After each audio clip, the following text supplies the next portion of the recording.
My mother so couldn't look me in the eye that every time I spoke to her, she went in her phone. When I said about because she knows. She knows that thanks to her, I have been endured through a most cataclysmic spiritual war, and she hopes I survive. All she did, when she noticed what I look like on the face, is buy my favorite things. She bought blueberries and strawberries. I guess that's why I keep on talking about them. Chocolate. She went to the store to essentially help me with things that might make me feel ever so slightly better. Bought my favorite brand of muesli. Oh, no, I am going through it. On some whatever's going on, please don't do whatever it is that they want you to do. Don't kill yourself, please. That's why in my dream, and I just pillared my whole family and left them having survived just a cornucopia of death spells. And I went to a mall where I saw one of my most prolific high priest abusers that keeps on paying the to crazy women at the crazy lady at YouTube, out here unable to move his arms, his legs, until a baby defied him and how much more mobile that baby was. And it turned out that that baby was mine. There are these 2 women that got murdered in this country. Women, listen, y'all need to give your lives to Christ. When I'm gone, take these as an afterthought. Like in retrospect, think about how disrespectful you were to all of my general thing that I'm doing, and then do a better thing by yourselves. Because you will keep on getting butchered by these guys. These 2 young girls reminded me of me when I was newly a young professional in corporate South Africa. I think they were irrespectively each 24 and 25. Best friends got killed by some crazy dude. So, like, the way that these guys in the occult are so crazy, and the way that these polygamists are so insane, the way they're so inherent, the way that there was such a territorial spirit of murder of women in this country. Guys be out here going on a date with ladies with multiple wives at home and children, respect in society, and then you decide that today I'm gonna commit murder. I'm gonna kill today. These women went with this guy. They met them first at a pub and then gave numbers. And then one day, a couple of days down the line, they planned to meet. And then at this meeting, they go and they eat ribs. They record videos online and post them on social media. Eating ribs at a restaurant. It is apparent that they then made a decision to book into a hotel. And these guys paid for this hotel bill. But then these girls later on, since they didn't want to have sex with these guys, said, listen, I want to go home. I have to work tomorrow. These guys were like, whoa. So I just paid for all that lunch, all that dinner, and then paid for this hotel bill that I can't get a refund for. And now you want to go home because you got to go to work tomorrow. For real? So what then happened is that they drove these girls some strange direction. They took a detour, these 2 men. One of the men, according to his testimony, he turned state witness. And I don't buy that scallum for anything. But I do believe one of the guys did pull the trigger. They parked in some strange part after taking a detour. And then the one guy claims that he went to go and pee in a bush. What were you doing in bushes when you were in a hotel in urban suburbia? Sorry, you detoured so you can go and kill women. I mean, when men just make a decision like that, Jay, it's like deciding that, okay, listen, I was really famished, I was hungry, and I was just listening for McDonald's Cajun burger. And then you drive past Andisho and decide that, no, instead I want pizza. That's what you change your mind concerning. That's how you suddenly enter into a new decision. Or driving in a neighborhood and then you decide that, listen, I'm going to stop by a friend's house even though you were intending on going straight home. That is a decision that makes sense to just make all of a sudden. But then just suddenly decide that I'm going to murder, like end a life? What the heck? When you've never killed before, there is no body in the ground from you. You own a gun for what reason? Don't nobody know, but you've never used it. And then you decide to kill 2 women because they wouldn't sleep with you. What the heck? This is the entity that's hovering over South Africa. I can't understand it. They take a detour. The one guy claims who turned state witness. I don't buy his scallum because what were you doing in this weird place given that you came from a hotel in suburbia, and on top of that, it was en route to these women's home in highways of this country that everybody understands. And then they take a detour. The one guy who claims that he was urinating in a corner, then heard 2 pops. Bah! Bah! Herein lies 2 women dead. I wonder what these women, probably this guy was like, Nyantelela, and Funuglala Nam, Mpatele Yonke la Mali, Langtela, Basadi La Twana Gofela, and then killed them both. I could imagine these women being like, okay, no, I'll have sex with you now. Okay, I'll give you head. Okay. And then he was like, whatever. Check out of a hotel. So, pelile, what's done is done. Baba. Worldliness will make you tease men like that. In a climate of so much gender-based violence in the country, that what are you doing? You will tease men by allowing them to book you into hotels knowing that you don't want to have sex. I personally have had some stupid idiot pick me up from home. I thought that he was going to take me out for dinner. Instead, he took me to some gent haze that I was like, what in the world is going on here? The wife turned out to be home when he didn't think she was going to be there. And then he roamed me around Santon and then said, let's book into a hotel. I was like, I'm not going to have sex with you. First of all and foremost, you were supposed to take me to eat dinner. I don't know. This was supposed to be a date. I was not intending on just being chowed tonight. I thought I met a man that was going to be my boyfriend. Clearly, you are a psychopath. Banged down by him and his friend. I was 20 years old. 19. No, not 20. I was 19. First year varsity at Wits. Yeah, that's how old I was. I was living in Florida at the time. I remember. I was young. Yeah. And I was like, dude, I'm not sleeping with you. I told him before he could book into a hotel that listen, you're not going to book me into a hotel because I'm not having sex with you. And it was at that stage that he was like, then I have no use for you. He thoroughly said that. And then got dropped off by his friend at another house that I imagined was his house. And at that stage, I concluded, oh my goodness, this guy must be married. So he had to take me to some other place to try and have sex with me there. But then when that man's wife turned out to be home, I couldn't go because that wife was going to be like, what's with the whores in the house? Out here labeling me because I, by association, you must be one because I know this guy's married. So then him and his friend argue and this guy's like, I'm going to book you into a hotel. I'm like, Wahlanya, I'm not going there. And then he's like, what use do I have for you? I then scream, I'm like, just take me home. The guy's like, this is not my car, it's my friend's car. So I can't take you back. Listen, you picked me up from Florida. I'm in Santon. This little bamboon is like, it is what it is. The friend was like, no, it's fine, I'll take her home. I'm like, at least there is a gentleman among you. This guy then gets dropped off. I then hop in the front seat and this guy takes some other route that I don't understand. Herein lies the detours again. Hey, yeah. And I'm like, dude, where I live, you're supposed to go on the N1 highway, but instead you're going on the M1 South. I was like, what the heck? At which point I was like, yes, boy. I'm scared for my life, but it don't matter because at the end of the day, I am going to flail myself with my hands in the sky like I just don't care. And I'm at an Aaliyah concert right here on the M1 highway, given that it's early enough in the night.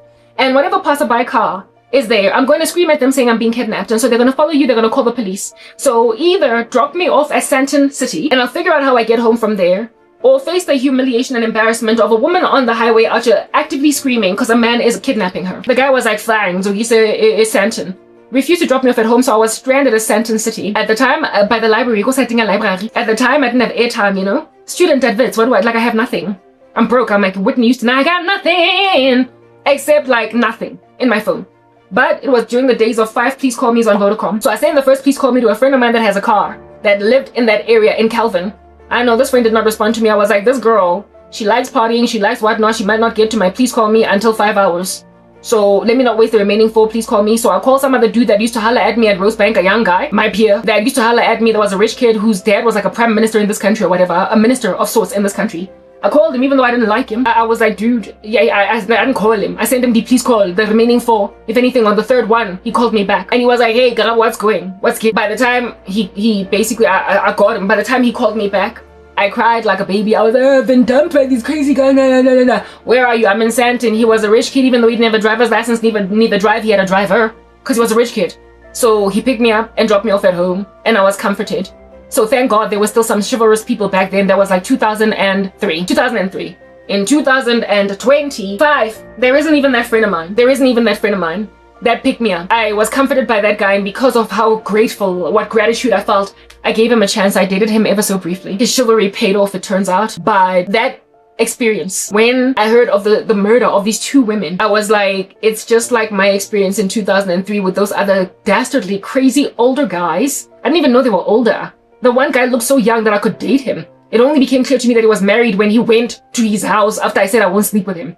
And then his friends tried to make out of me something else. They dropped me off at Santon. And I remember just thinking with the story of these other women that the issue is that you let yourself get booked into a hotel. That's why you find yourself dead. At least when I told the other guys up front in their faces that I'm not sleeping with you, dude, he then was like, well, I have no use for you, and then went back home to his wife. I didn't know he was married. I only concluded it because of where he got dropped off in comparison to where he took me at first. And I also concluded it because he wanted to book me into a hotel. And so even though he's got his own house, he wanted to go to a hotel, so it told me that there was a woman at home. I would never date a married man knowingly. Yeah, guys. I remember thinking, and the reason why you're like that is because you're slay queens, you love money, and you like the nepe on Instagram, and you allowed yourself to get booked into a hotel and then decided that a man that you are teasing, that no, I don't want to have sex. You would have been better off if they decided to have your bodies anyway, and you lived to tell the story, but those ones were so violent that they killed you. These 2 women's bodies yet again. Therein lies another social media body identification. In the morning when the sun finally rises, somebody walking through those bushes is like, oh my goodness, there's 2 dead women over here. They then take photos and trend them all over social media, and that's how their family members knew that their loved ones were dead. It would be through scanning social media to try and find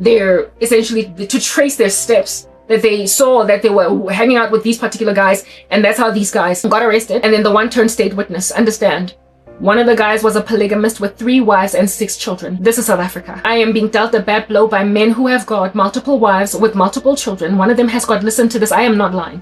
Even though this might be a biblical number, this here is a satanic feat. 40 children. 40. 40. One of these monsters encircling my life has got 40 children. South Africa has been proliferating an agenda of isitembu for a minute now, even in the entertainment industry, trying to make women accept it. And all these years down the line, without people pushing back, if anything, taking it like it's entertainment, like on Generations, like it happened on Scandal, like it happened on Rhythm City, Scheme Sum. All these guys taking second wives after they make a mistress out of one woman. Well, years down the line, you've got polygamists feeling so entitled to women embracing them with all of their rap sheet and their 20,000 kids that now they kill them because they don't want to have sex with them in a hotel. But why did you go to a hotel in the first place? And my thing is, you as South Africa sat back and watched the media proliferate this nefarious ideal until we just continued, okay, twanje as women. Our blood spilled like it ain't jack. Our blood spilled like it is alcohol on the floor, and after tears of a very carnal guy that died in a car accident coming back from the club. This is for you, Andile.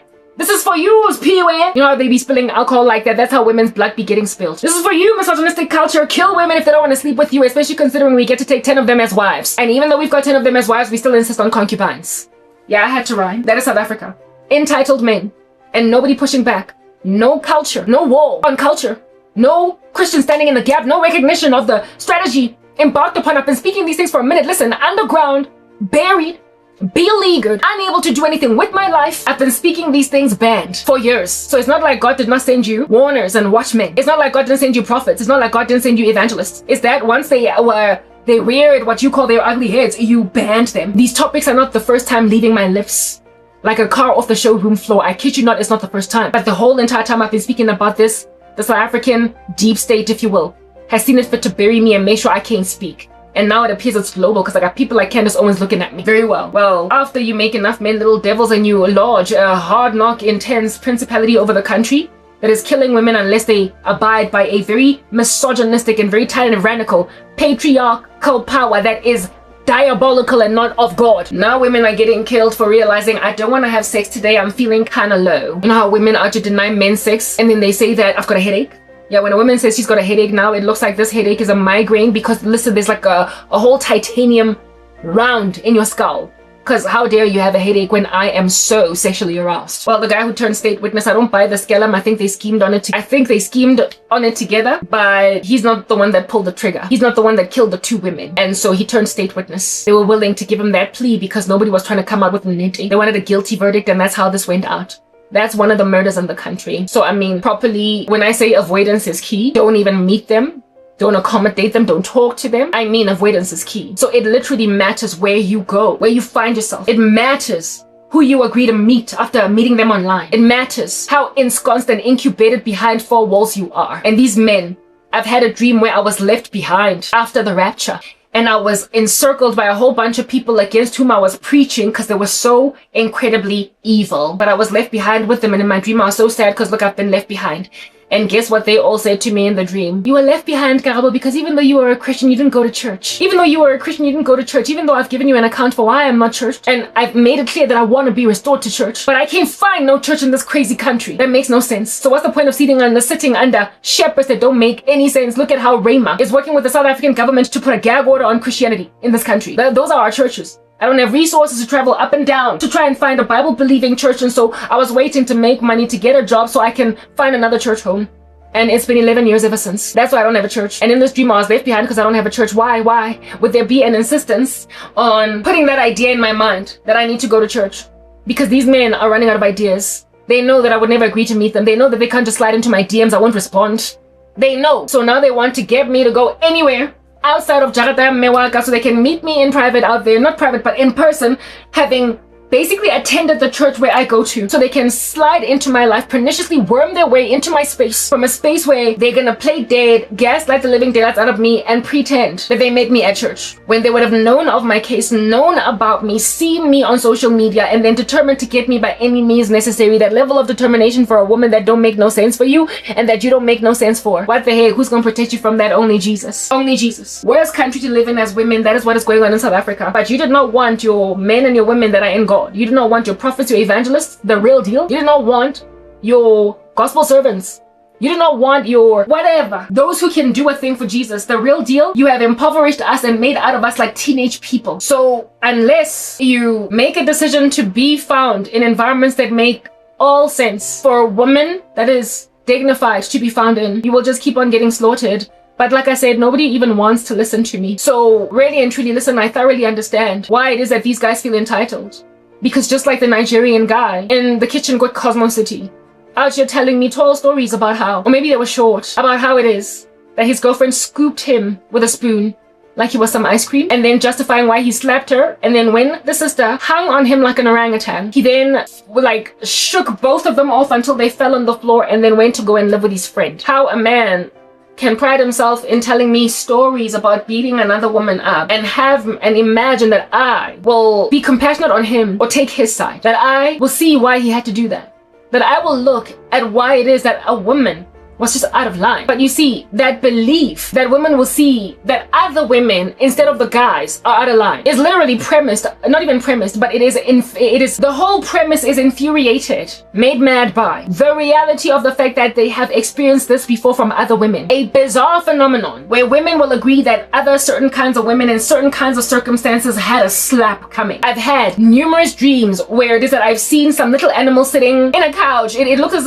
not a couch, sorry, but in some kind of a locked up chair, like, you know, like when you feed a baby, when you have a little baby that is yet to walk by themselves, and so therefore the chair that the baby sits in has got like a strap on it and two little holes where the legs dangle out. I don't know what you call that eating chair of the baby, where their legs just kind of dangle out, looking all cute, but they're nicely ensconced, secured by the security of this locking chair because they can't walk yet. This little idiot, albeit being a whole grown man, was in a chair like that. He was strapped in it because he was like a baby, and he was like, yo, this woman uyazi bulalisa, she's unomlomo mkhulu. He was like, kinale mlomo mkhulu and ngayibulayisa, wenza ukuthi unomlomo mkhulu, uyazi bulalisa. I lamented against his stupid sentiment in some shorts, and I called him names because yeah, I'm doing that these days, okay? Saying, Wangdelanja, you are really very disrespectful. To say of me that because I'm crying thief, stop thief, or because I'm crying wolf, because I'm crying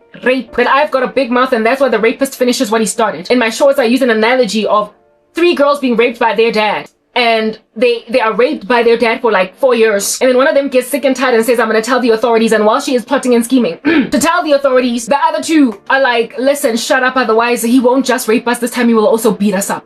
Or he will kill us. And then I spoke about how this girl goes and tells the authorities anyway. What are the authorities gonna say? What is the social worker? What is the judge? What is the court system? What are the police gonna say? They're gonna consider the girl who spoke brave. They're gonna protect her.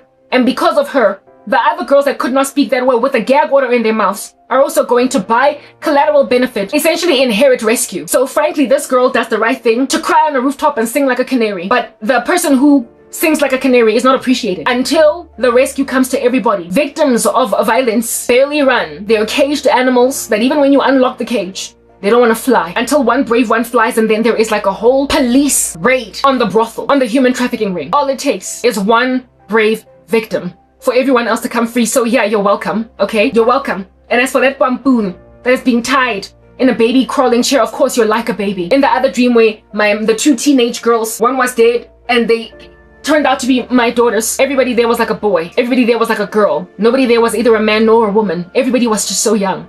That was the Lord showing me that the country has been dwarfed by occult magic, and everybody is so scared running away from occult practitioners that nobody wants to do anything, to a point where those who are brave are like Naman, leprous. Nobody wants to touch them. But thank God to the leper who goes to Elijah and gets cleansed. Aren't they the help of all of Syria? Thank God for the one prostitute that has been trafficked since she was 16 that takes a risk to run, because then the entire human trafficking ring will be exposed by her bravery. If she dies en route there, she's better off than everybody else that stayed. If they kill her on the side of the street with her blood pooled around her head, better off still than everybody else. She's better off still than everybody else that will be maintained as a whore for life, even though they never signed up to be whores. They were supposed to be graduates at university. They were supposed to be pioneering thought leaders, innovators. They were supposed to be wives and mothers. Instead, they are servicing men. So yeah, congratulations to the woman with a pool of blood around her head who tried to run, because she might just inspire others next time to plan and plot better, so as to this time around get a successful escape. Absent of you having a little bit of a kunta kinte trying to escape slavery, you will never ever ultimately get to the abolition of slavery in America. Yes, I know that's a fictional story, but really those stories did happen. You can't escape but just that you tried, you will embolden other prisoners. So I'm happy to die en route there, except listen, I'm not gonna die. In my dream, like the Incredible Hulk, I impounded all their vehicles. I impounded all of their wrecks, and upon impounding their vehicles, they then started to be namby-pamby, seeing as they were already wet behind their ears. And we're like, but Karabo, we didn't mean to. What do you mean? I nearly died, you idiot. So when you're forlorn, even though there's nothing going on over there, on your wedding day, do you not think that these people have to die before then? When you are bereaved, even though you're supposed to be the happiest woman on that day, on your wedding day, because they have attacked you with the same kind of harassment that I was attacked by for the past 4 days. You are supposed to be happy, but you can't because there's just a spirit of death hovering over you on your wedding day because somebody decided that, listen, over my dead body before you will walk down the aisle to that man, that even though you might be able to stand on your 2 feet because you've got the Holy Spirit, you're strong, you're nonetheless overwhelmed by a deep sense of foreboding. But hey, I do, baby. He's like, baby, are you okay? Why would a man ask a woman if she's okay if her eyes are not suddenly sunken into her sockets? If she's not gaunt on her wedding day? Where even makeup does nothing. Makeup cannot make a corpse that is gray in the ground look alive again. Only invigoration. Only invigoration. Remember what happened with the embalmment of Charlie Kirk? How Erica was over the body and we saw that footage. The reason why his hand looked like that was because they had put embalming stuff on him and they had also put makeup on him so that he's not ashy gray in the coffin. That his still body might be consumable by living people without breaking out into tears. When my ex-boyfriend's brother died, they what do you call this? They stuck his lips together so that his mouth would not be open in the coffin. You could see him in the coffin when people were doing viewing of the body, that his lips were literally stuck together. You could see it. You could see that his lips were stuck together. It was kind of awkward, but it was, I guess, more consumable to gaze at. It was more consumable by living people to gaze at that than a body whose mouth is open. That is scary. And that is shocking, and that also would bereave people even more. They would cry because now you can see that somebody is dead because they are yawning while they lie there still. His eyes were sealed shut together, so too was his mouth. So that, how bully happen. When I used to watch Netflix, I stopped and everybody should. I watched some show called The Haunting at Bly Manor or whatever. One of the scenes was of a dead body on a gurney of this one woman that committed suicide. Her sister was, I don't know what they call these people that work at, she was a mortician. Yeah. She worked at like a funeral home and she put, what do you call this, like metal, like braces or whatever to shut her sister's mouth together so that it doesn't open again. And then of course, because it's a horror movie, she then woke up from that place and tried to take that stuff out of her mouth and whatnot. It was just weird and stuff. But I was like, I remember thinking that that's a better way to keep a person's mouth shut than gluing them together, because when you glue them together, you can actually see that they want to come apart again. Yeah. So I mean, when you look like a zombie walking, when you look dead and you look gaunt on your wedding day, and when you talk, it's like a zombie speaking, and there is no amount of makeup that's ever going to make you look like a real human being. Only one that has had their lips glued together so you don't have a yawning face, but like it's your wedding day. You look like a dead woman walking, you look like a zombie. You look like you are walking the plank as a victim caught by pirates. But you gotta say, I looked so gaunt in the mirrors at Lovisa.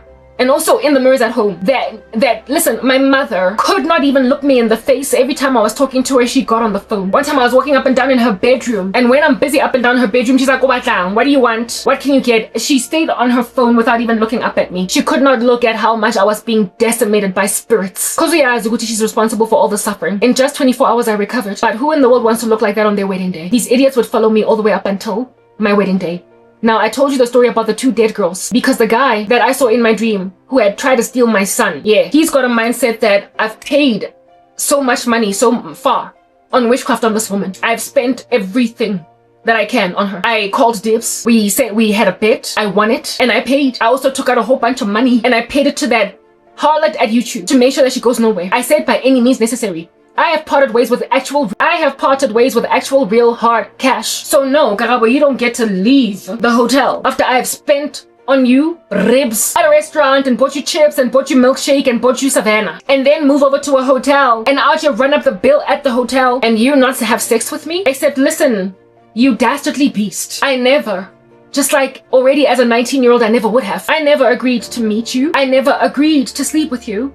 I never agreed to check into a hotel with you. I never let you spend money on me. That night, that fateful night, when I was 19 years old, these two idiots I was supposed to be picked up by the one that I gave my number. Instead, I got picked up by two men. I was like, whatever, okay, sometimes guys party together. I was expecting to be fed. I didn't eat on purpose, so I was still hungry when I got home. After eating a sandwich at all that late hours of the night, but I was expecting to eat pasta because that was always a safe meal to eat on a date. I was expecting to be fed, and I was expecting after that being fed to be taken home and then been told I'll see you again and then picked up again until this now becomes an actual relationship. This little bugger took me straight to a place where he was just gonna have my body. Didn't even feed me, didn't buy not even McDonald's, no Steers, no even just the fries from McDonald's, nothing. I was hungry. He didn't feed me. And when he said that he wants to book me into a hotel, I remember thinking, listen, there are plenty of restaurants open at this time. We can just go to Santon and eat over there. We don't need to be eating at no hotel. I immediately knew what he wanted, and I said, I'm not gonna sleep with you. So here it is that my stomach was making noises, grumbling, like an angry guy. And I got taken home with my stomach still grumbling. Nobody fed me except the bread in my mother's bread bin at home. Those buggers didn't spend a single cent on me,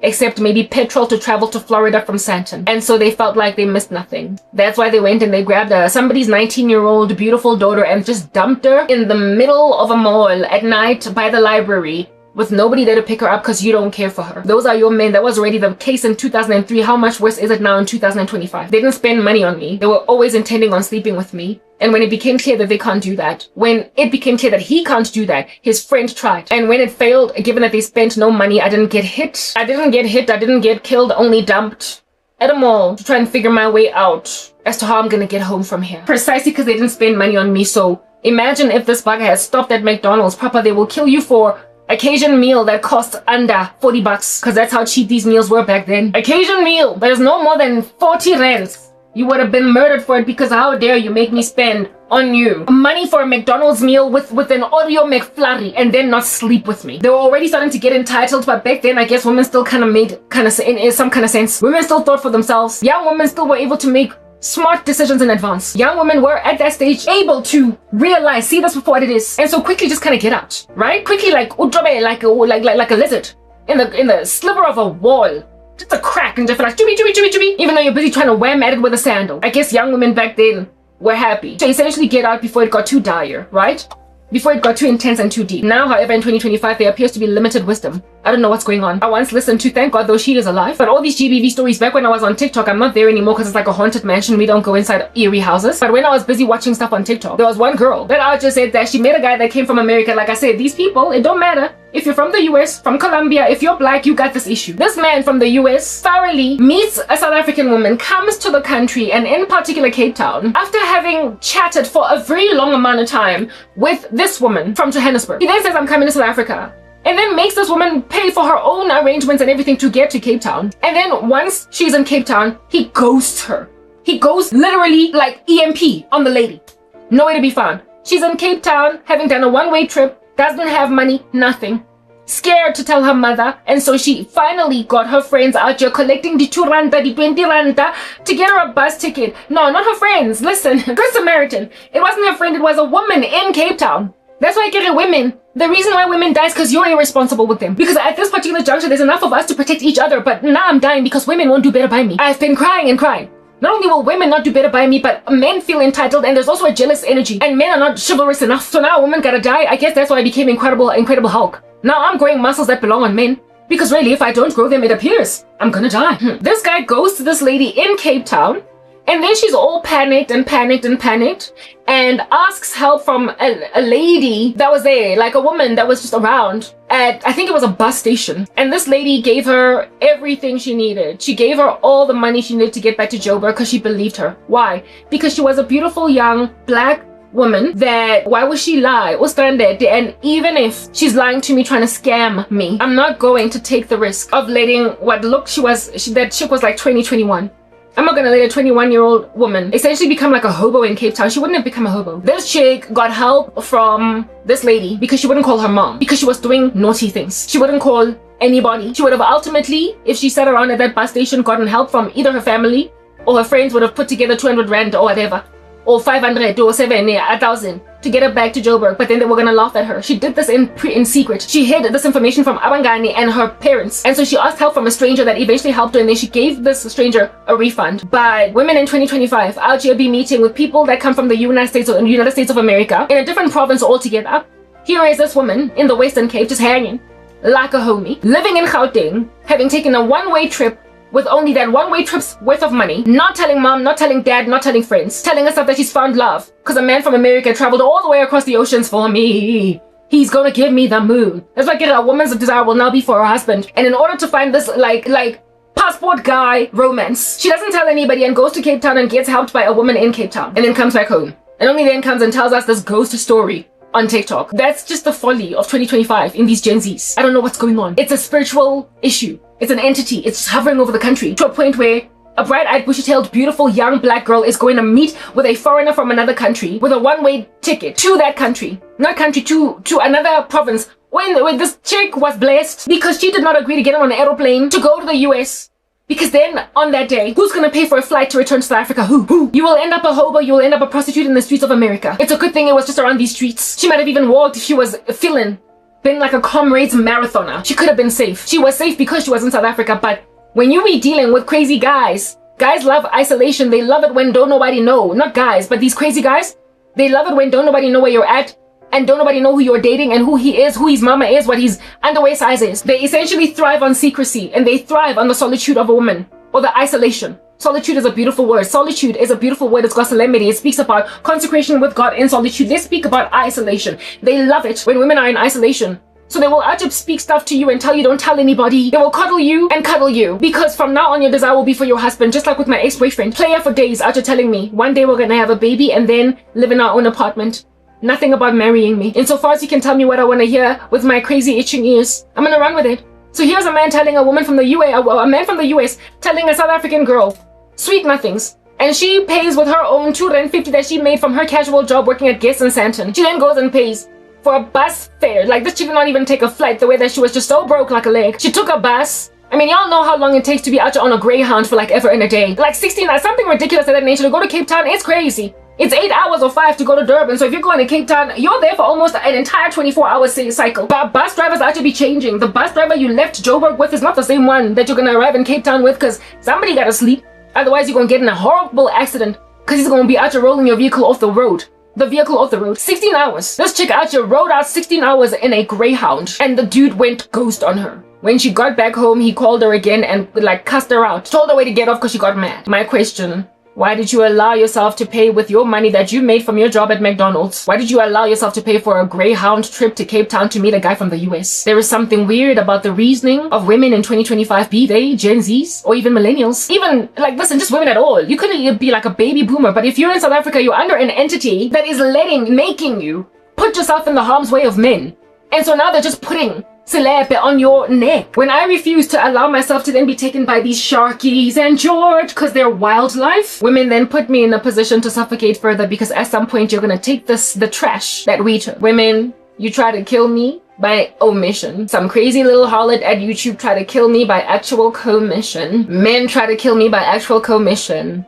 But it will be the blood of Jesus that's gonna set me free from all that murder. And when done, I then am gonna get to basically see all of your blood pooled around your bodies because after all, I do want you dead. The men in particular. I do. Because I'm not trying to be gaunt on my wedding day. So when I say that, Nami, I'm also bloodthirsty, this little lunatic that made a bet on me. This little lunatic that made a bet on me felt like he paid too much money for me to reject him. Except, little idiot, I didn't reject you. You pursued me by any means necessary by force. You're a rapist. You're the guy that goes bump in the night a thing. That pounces on a woman in an alleyway because she's irresponsible enough to walk through that at night. You are the weirdo that rapes a woman just outside of a club. You are the crazy dude that pins a woman down after she says, I don't want to have sex. You're forceful. I said no. I don't like you. You're married. What am I going to do with you? Wakula, you've got myriads of diseases. What am I going to do with you? You're a reptilian, an affront to God. What am I going to do with you? You're just a litany of things. But then again, you found me rejecting all of South Africa already. And you were like, no, but I'm the special kind of South African. And then you decided to pay copious amounts of money. Listen, I don't even know how much you've parted ways with recently. You're a little crazy. Like, hookah chaka lady at YouTube parted ways with 7K. I know y'all be out just spending a lot more money on witchcraft. So I don't know how much you spent. It's a lot of money. It's expensive. And then you told yourself that since you booked your crazy psychosis into a hotel, that I was the woman with whom you booked into that hotel, and now precisely because of your anger and you getting nothing for all this money you invested, now I gotta die. You are no different from the lunatic in the United States of America who at some point paid $1,000 and that's Trump change He's an amateur, so he consults amateur witch doctors. $1,000 is nothing, but really it's a lot for a guy that's struggling to make ends meet. He paid $1,000 on a witch doctor one time for a spell to make me come back to him. I didn't. And seeing as he got no refund, you can't get stuff back when you are into occult magic. It's just all food stews. They sell it to you like it's a pawn shop. You break it, you bought it. You walk out the store, it's yours forever. If it rips, whips. Yeah, witchcrafters bought food stews like that. There's no refunds, even though it doesn't work. So you could actually be paying a cool 100,000 rands for a spell. If it doesn't work, whoops. That's how it is. Witch doctor be out to disappearing. The entire house disappears because you want your money back. That's why there's so much infighting and so much war in that kingdom of darkness. When your spells fail and they fall to the ground, how much money you spent on flight tickets to go to Malawi, to locate, to source Sandawana. It annoys you so much that now you feel frustrated with the people you're trying to bewitch that don't get bewitched. When Christians are out here be standing firm and Christ is strengthening them from day by day, they keep on just rocking up out here, popping out like pimples on an acne or on a teenager's face. You get so mad that then you keep on like, unleashing live rounds into thin air. And then when all the stuff fails, you then turn on each other and start killing each other now. Look at your little civil war. You're coming up against people that are unconquerable and undefeatable. They belong to Jesus. What can make me escape these dastardly beasts? Nothing but the blood of Jesus. It's a thing, okay? Yeah, they get all upset and angry, but that's just a thing. Like those 2 women that got killed. No, nobody has it coming. But why the heck did you go into a hotel with guys knowing that you don't want to sleep with them? Women these days are crazy. Why did you travel yourself in a Greyhound over 16 hours, lady girl? Getting all that pins and needles underneath your feet and buttocks. Only to have to ask a stranger lady for money to get back home. Because you don't want to tell your mother about your American lover. What in the world? What were you going to do in Cape Town? Ask me. Tell me that, girl. If you're going to travel out of Gauteng and not be able to go back home to your mother's house, are you going to tell me that a guy's going to just have to get on an airplane from the United States of America and on that night you're going to give him your body? You don't know what he has. You don't know what he has. And you don't know what his agenda is. And you're prepared to sleep with a guy because, I mean, proper, if you agree to go on holiday with a guy, you know you're going to sleep with him. If you agree to travel far away from home to go and meet a guy and you book into a hotel, honey, you are going to sleep with him. So what is with that naivety? Why not more Gauteng where you can just go into a J&B or a Mag and Bean, eat a muffin, and then be like, I'll see you tomorrow, baby, and start a relationship the normal way? Instead, you gotta meet a guy from overseas for the first time in a different province. He's gonna want sex, and if you don't want to have sex because it's still too early, why did you go to Cape Town? Like, listen, I don't know. You put yourselves in a position, women, to get killed. But then again, these men, they be out here coming for you even though you didn't put yourself in a position to get killed. Uyinene was killed, like proper, the chick could not have seen that coming. She could not have seen that coming. So given that that's what you're doing in your country, nah, I'm sorry. I tried to run from these guys and they were like, oh, by any means necessary, because all these other women that we were able to devour, they're evidence of the fact that at some point we win. At some point we get what we want, what we want. So this little monstrous oak, I don't know how much in total he has paid, but he's got that mindset that I've spent too much money. Yeah, well, the guy from America also spent too much money. That's why he pursued me out of my old ministry and found me by just sheer gumption to search on YouTube. He found my ministry again and he's still busy stalking me, still busy burning voodoo candles. Well, a woman that you have invested a cool 150,000 rands over 2 years in witchcraft is gonna be Bambi on steroids. You're gonna gatecrash her wedding. You're going to gatecrash her children's birth. You are going to steal her children. Like, what in the world and the heaven it is that I found my son wearing a blue baby grower in front of an incapacitated, absolutely diminished occult practitioner who was of the imagination that he was in any position to succeed to steal my womb. And I just like walked out of that mall with a son in my hands. I'm getting mine. And that baby was, like I said, colored. And it is precisely because of this mixed, the basically talk like this, that my baby is a combination of black and white. That people are like, over our dead body, you're not going to leave the black community. My point is exactly Candace Owens. Candace Owens might not be into random murder. Yeah, but there are people that when you want to leave a grain and when you want to leave a crazy, they kill you because, no, you're not going to be the only one that is okay. I'll tell you a story, Candace Owens, so you can understand South African culture. We have a celebrity in this country by the name really, it's past tense.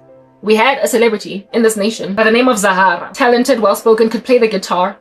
Really, really gifted. Loliwe, we be singing. For a minute, where this chick is concerned. Excellent star. Do you understand? This chick got to the age of 36 still single, and then one day, she passed away literally just mere hours after Lobola was taken out for her. Lobola is the opposite of dowry, or the very diametric extreme of dowry. Because I get a dowry is paid by the woman. Lobola, men pay it for women. That's what goes down on these streets. Her family then speculated that she was killed because there was jealousy over the fact that she finally got married. Now, if a woman is getting married at 36, being that beautiful, that talented, chances are from the age of 20, she's just had random cousins, family members, friends, just coming up against a marriage prospect. And when finally she pins a man down to the ground at 36, then she gotta go in the ground because my witchcraft is not working strong enough, hot enough, hectically enough to prevent her from getting married. So while I would not have killed her, Papa, you don't get to still get married despite all of my witchcraft. I'm tired of trying so much on you. You keep on shaking it off. Because at some point witchcraft expires, so now you gotta die. She got killed. She was poisoned. I believe, is it on the day now Lobola got paid for her? And over the next coming days, she would then get a terrible case of liver failure. Because she obviously took something in her body that killed her over some time. And it was confirmed that it was indeed poisoning of this nature. And by her family speculated that she was ritualistically killed, that it was a human sacrifice, and that they did this because they did not want her to be happy in her marriage. So a man out here finally marries a woman and is already a widower in just days. Stuff like that happens in South Africa. Either women get made widows or men get made widowers because crazy black people don't want black people to be okay. A woman gets married finally at 42. Yeah, I've been waiting all this time. I was supposed to marry at 25. And then 3 weeks after her big, beautiful wedding, she gets in a car accident and dies. Or her husband, or both of them. Stuff like that happens in this country. They don't even care that you got married basically kind of old. Already creasing on your face, crow's feet, 11s, nasal, label fold. So your wedding pictures are not going to be as glorious as they would have been if you were but 25. You're now getting married in your 40s. Everybody has already got signs of aging. Frankly, your pregnancy is a high-risk pregnancy, and even then you can only have that pregnancy, unlike when you were in your early 20s planning to basically be pregnant every year for 5 years. Despite that being your journey, how tired you are by the time you get to I do, you will still get killed, like Zahara. So you who envy or covet a woman's glory, beauty, eloquence, and similarity to you so much that you will lack compassion or even empathy for cultural context enough to get rid of your jealousy and put it down at the door like some shoes outside of a Chinese house. When you can't do that without that context on that day, you are qualifying as 2 Timothy 3 conglomerate of moral turpitude monstrosities that are lovers of self, lovers of money, boastful, proud, disobedient to parents, unable to basically look outwardly to other people and so be selfless. All you can do is look at yourself in the mirror and be typical as a black person. I'ma block you. When you live in this kind of culture in South Africa, listen, if you want to have any kind of normal life and not marry some dude that's gonna slap you for 20,000 years, and you wanna hold on, like I said, to Jesus, you have to leave, you have to immigrate. And I've been saying that I need to immigrate. I've been in this persecution for about 11 years, for 11 years. It will be 11 years in November this year, hallelujah. Look at how we're getting to November, despite Joshua Mhlakela, and I'm gonna get to him. I will be born again 11 years, not born again, I'll be born again 14 years, but persecuted for 11. And in the beginning of my sorrow, I still could foresee a future for this country because I thought it could be salvaged. But somewhere along the way, perhaps maybe about 5 years ago, I realized that I need to leave South Africa. I realized that I gotta get out. There's no living here. I can't. What I need to do is get helivaced out of this joint. Otherwise, I will never live. I got solid conviction that I must leave. But I understand the Lord already showed me that I would move to the US even before I would get put in this position. I kept dreaming about American flags. I kept dreaming about, I got evangelized by the American church. Not evangelized, what is this? Discipled. I spoke about that in one of my other videos. There were so many hints. But when I was in the world, I couldn't understand why I kept on dreaming about so many, never mind American celebrities, but I sing the American flag so much in my dreams. In one dream, I was singing Pina Elea Whitney Houston at my church. I believe in you and me. I believe that we will be in love eternally. No. I was singing that song in a dream in my church where they were busy plotting and scheming behind me at a cake sale. And I had a baby in front of me that I was singing the song to. I believe in you and me. I believe that we will be in love eternally. I had a baby in my arms, and I was basically just kind of playing with this baby on like a table, like a changing table, like where it is that you would change babies at a mall, but it was in my church, in front of a whole bunch of people plotting and scheming at my church. At the time, I was in church and I was singing that Whitney Houston song, and the baby that I was busy playing with was a white baby this time, not a colored one, and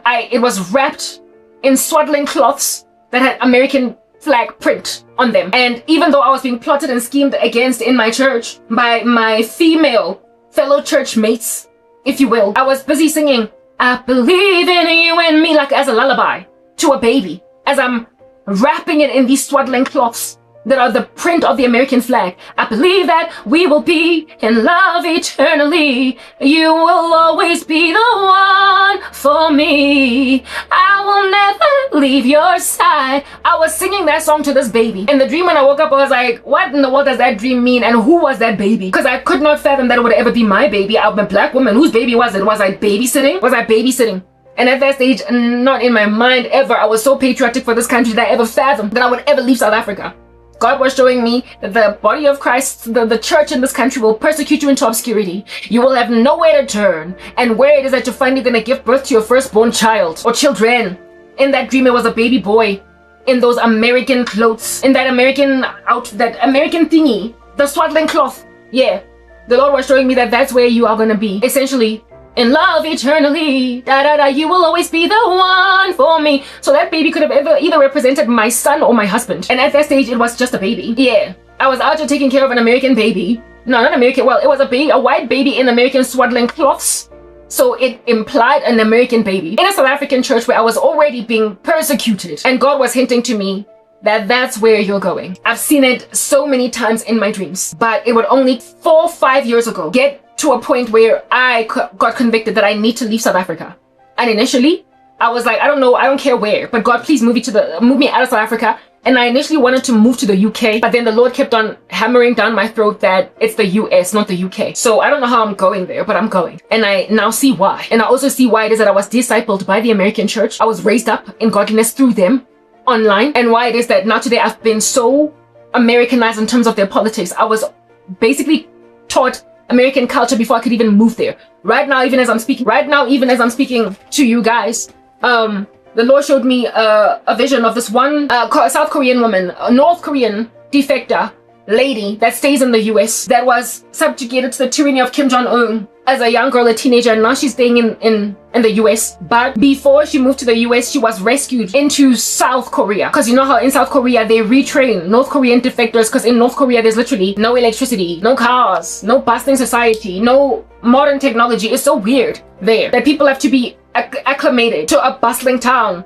to walk in Seoul, South Korea, and not feel overwhelmed like your California man having been defrosted from an icicle. So they have to basically acclimate them, and they get this acclimation in South Korea, and then from there they'll basically just see how they branch out. A lot of them stay in South Korea that have defected from North Korea, that have succeeded to get out, but this woman defecting was acclimated in South Korea as a teenage girl, and then see, she ended up in the US somehow, and now she does speeches all over the show, and her YouTube channel is dedicated to essentially exposing Kim Jong-un. She's not a Christian, at least not yet. My prayer is that she will get saved, but her channel is extremely informative.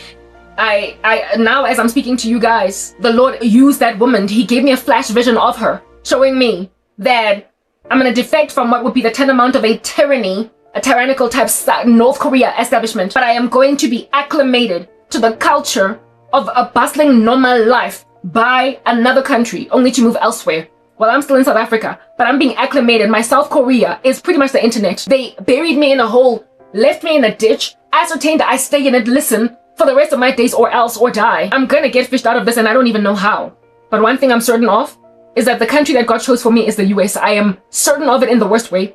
And there was a time when I dropped that ball and abandoned that hope because I thought the rapture was happening. And also, they try to block it proper.